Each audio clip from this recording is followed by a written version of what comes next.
Sa industriya ng pagninegosyo, balakid raw ang walang kasiguraduhan kung magkano ang kikitain.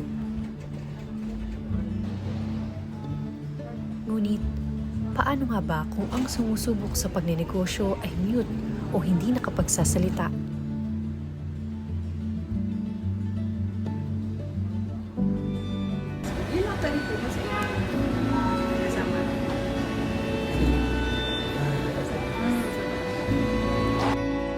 Sa isang kalye ng Maynila ay mayroong nakatayo na printing shop na ang nagmamay-ari ay isang person with disability.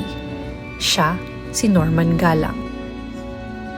Pagamat hindi nakapagsasalita si Norman, katuwang niya ang kanyang pamilya sa pagpapatakbo ng kanyang negosyo.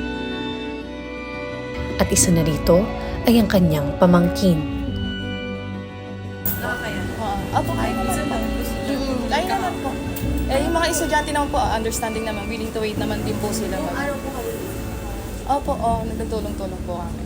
At kung sa pakikisama naman ni Norman sa kanyang pamilya, ito ang kanyang nasabi. Mabait po, mabait. Tsaka pagbigay po siya.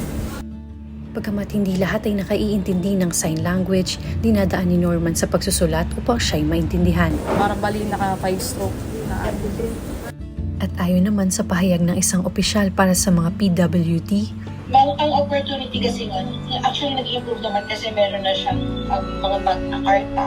Yun yung mga nag-offer sila ng discounts, employment, yung educational, yung health, etc. Pero hindi pa rin naman sapat yung support na yun para maging independent yung isang persons with disabilities bansa. mula noong 2022, halos dumoble ng 4 na beses ang bilang ng registered PWD sa Pilipinas.